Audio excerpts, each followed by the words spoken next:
Welcome to my channel math in one shot. आज हम discuss करेंगे साइंस का चैप्टर नंबर 2 क्लास 10 से एसिड बेस एंड सॉल्ट। उसी को हम कंटिन्यू करेंगे with internal and external question answers with Intex exercise also. मैं जो शॉर्ट वीडियो डालती हूँ एक लॉन्ग वीडियो के साथ, जो मैं लॉन्ग वीडियो में एक्सप्लेन करती हूँ उसी के नोट्स साथ के साथ मैं आपको प्रोवाइड करती हूँ, जो मेरे खुद के हैंड रिटन है और उसमें वही कंसेप्ट इंक्लूड हैं ज़्यादातर, और उसके साथ ही बेसिक से बिल्कुल 0 पॉइंट से 100% पॉइंट तक वो सारी चीज़ें हैं अवेलेबल जो आपके एग्ज़ाम पॉइंट ऑफ व्यू में बहुत ज़्यादा इम्पोर्टेंट है। उसके साथ आपको एक क्विक रीजन में भी आपकी बहुत ज़्यादा काम आने वाली हैं। तो हम अपना काम शुरू करते हैं। How do acid and base react with the metal.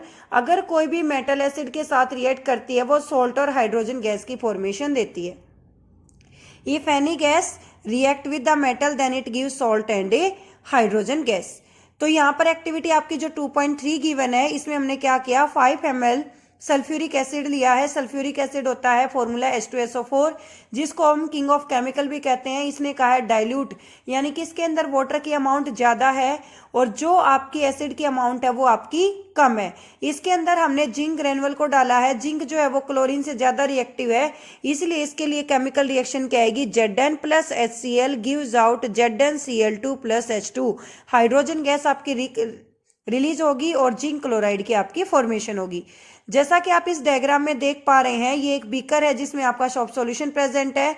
ये आपके पास एक कैंडल है जिसको बंद करके वैक्स यहाँ पर आपका आ रहा है। यहाँ पर आपने कैपिलरी ट्यूब को इसके साथ लगाया हुआ है। इसके अंदर आपके कुछ जिंक के ग्रेनुअल्स हैं और जब इसके अंदर सल्फ्यूरिक एसिड को डाला गया यानी कि HCl को डाला गया तो उसकी वजह से हाइड्रोजन गैस जनरेट हो रही है और वो हाइड्रोजन गैस जो है वो इस डिलीवरी ट्यूब के थ्रू ही सॉफ्ट सॉल्यूशन में आ रही है, जिसकी वजह से क्या जनरेट हो रहे हैं, बबल्स।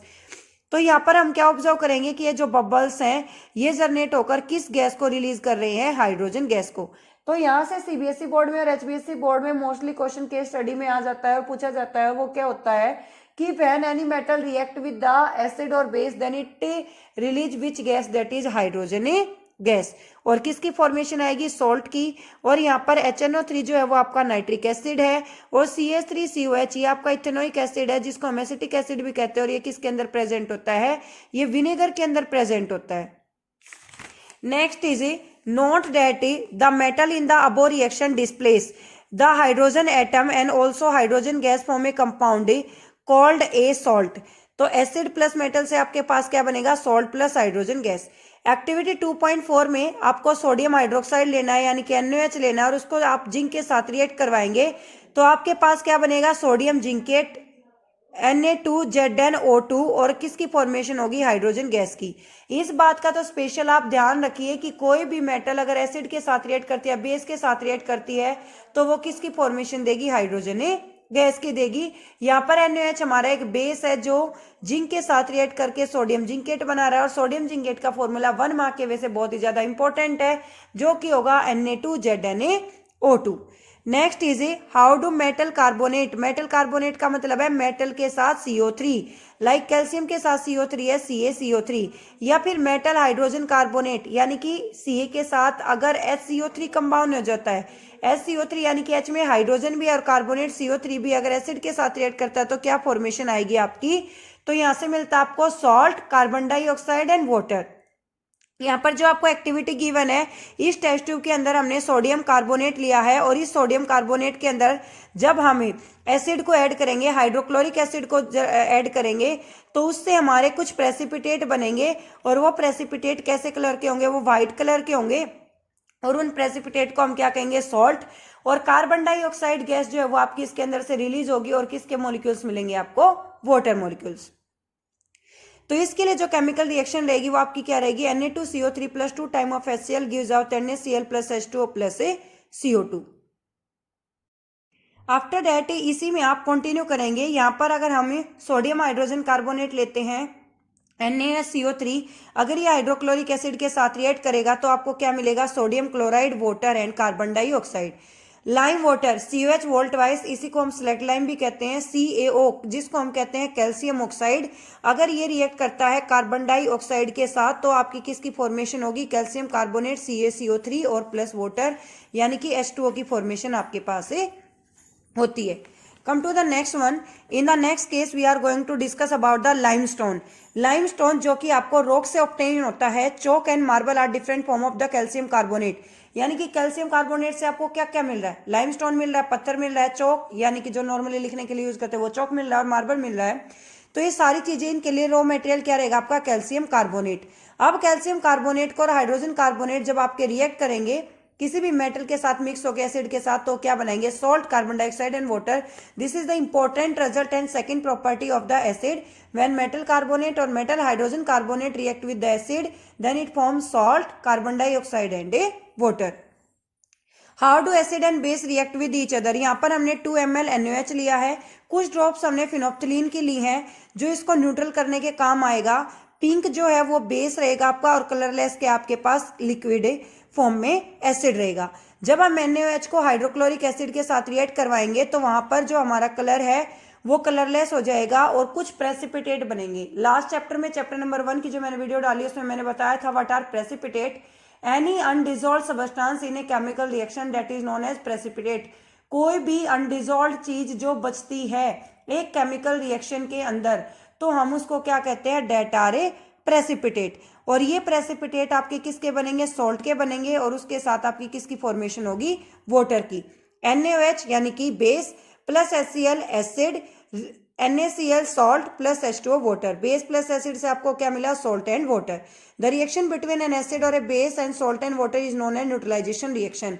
और ये मैंने कल भी बताया था कि 6th to 7th क्लास से आप पढ़ते आ रहे. What is a neutralization reaction? The chemical reaction when an acid react with the base, then it form salt and a water.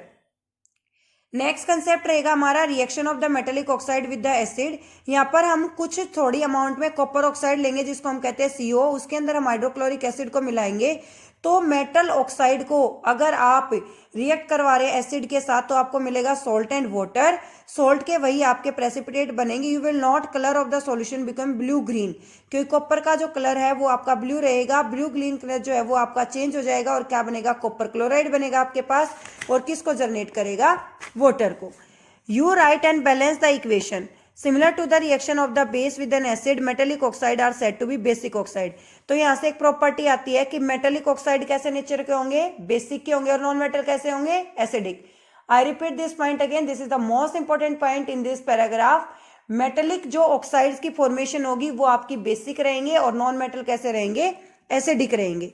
उसके साथ ही फर्स्ट क्वेश्चन है, why should curd and sour substance not be kept in the brass and copper vessel? Curd and sour substance are should not be kept in the brass and copper vessel because they can react with it and form the poison that is very harmful for our body. Which gas is usually liberated when an acid reacted with a metal? आज का हमारा first concept था कि कोई भी metal acid के साथ react करेगा तो हाइड्रोजन गैस को जनरेट करेगा. तो क्या गैस जनरेट होगी आपकी?